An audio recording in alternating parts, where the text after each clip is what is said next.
क्या आपने कभी रात को आसमान को देखा है और खुद को बहुत छोटा महसूस किया है? बिल्कुल तुच्छ। ये ब्रह्मांड बहुत विशाल है, बहुत प्राचीन है और हमारे होने ना होने से इसे कोई फर्क नहीं पड़ता। निहिलिज्म इसी भावना से शुरू होता है।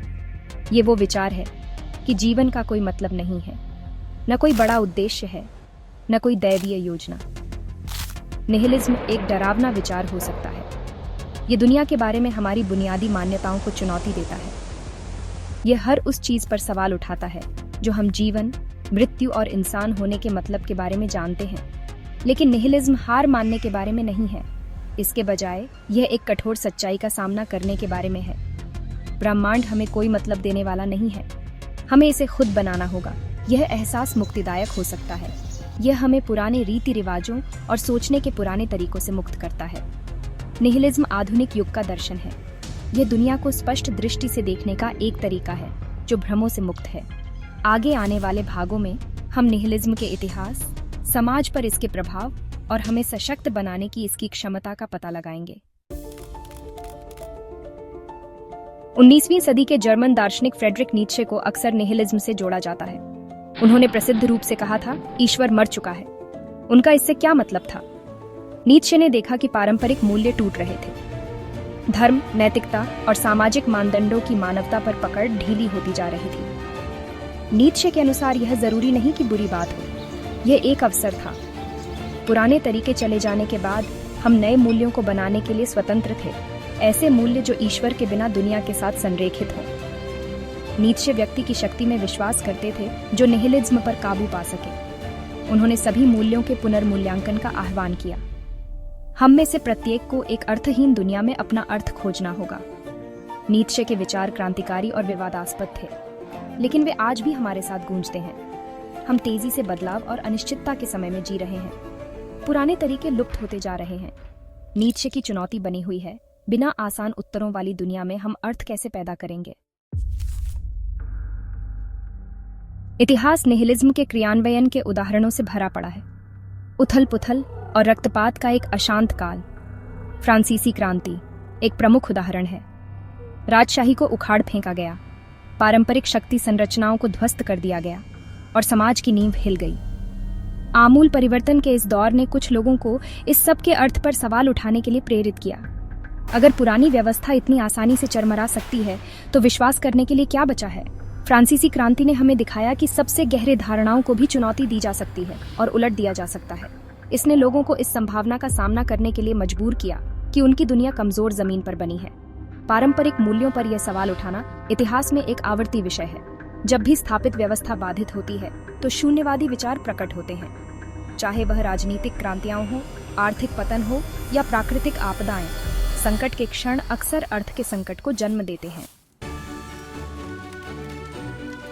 आज हम एक नए तरह के संकट का सामना कर रहे हैं, जलवायु संकट। ग्रह गर्म हो रहा है, पारिस्थितिक तंत्र ढह रहे हैं और भविष्य अनिश्चित होता जा रहा है। इस पर्यावरणीय विनाश ने एक नए प्रकार के निहिलिज्म को जन्म दिया है, इको निहिलिज्म। इको निहिलिज्म का तर्क है कि ह्यूमन सभ्यता स्वाभाविक रूप से अस्थिर है। हम ग्रह को नष्ट कर रहे हैं और मोचन की कोई उम्मीद नहीं है। यह डिस्पेयरजनक दृष्टिकोण निराशा और निरर्थकता की ओर ले जा सकता है। अगर यह पहले से ही बर्बाद हो चुका है तो ग्रह को बचाने की कोशिश क्यों करें? हालांकि इको निहिलिज्म एक जगाने वाली कॉल भी हो सकती है।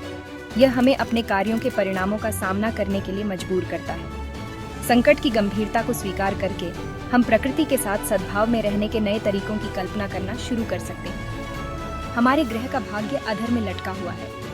क्या हम निराशा के आगे घुटने टेक देंगे या हम चुनौती का सामना करेंगे और एक अधिक टिकाऊ भविष्य का निर्माण करेंगे? भाग 5, सिल्वर स्क्रीन पर निहिलिज्म, जोकर से रिक्तक। निहिलिज्म केवल दर्शन और इतिहास के दायरे तक ही सीमित नहीं है।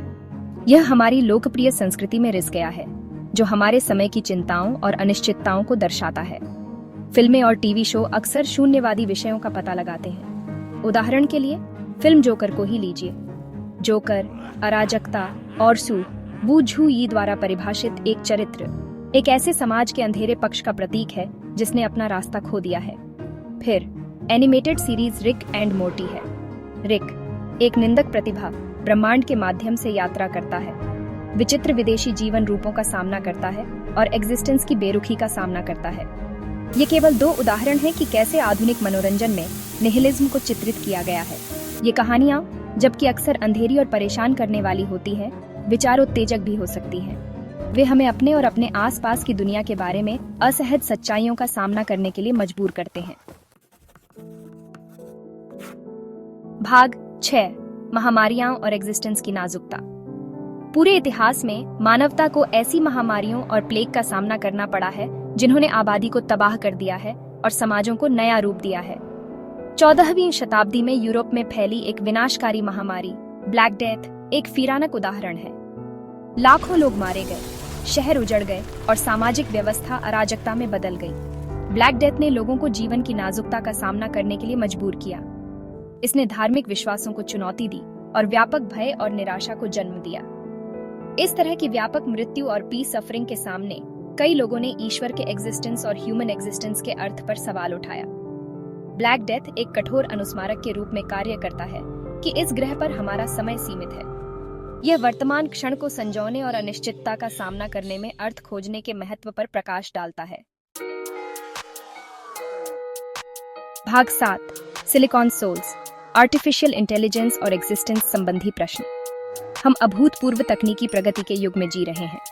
आर्टिफिशियल इंटेलिजेंस या एआई तेजी से विकसित हो रहा है, जिससे ह्यूमन और मशीन के बीच की रेखा धुंधली हो रही है। यह गहन एग्जिस्टेंस संबंधी प्रश्न उठाता है। यदि मशीनें इंसानों की तरह सोच और महसूस कर सकती हैं, तो इंसान होने का क्या मतलब है? कुछ लोगों का तर्क है कि एआई के उदय से एक नए प्रकार के निहिलिज्म को बढ़ावा मिल सकता है।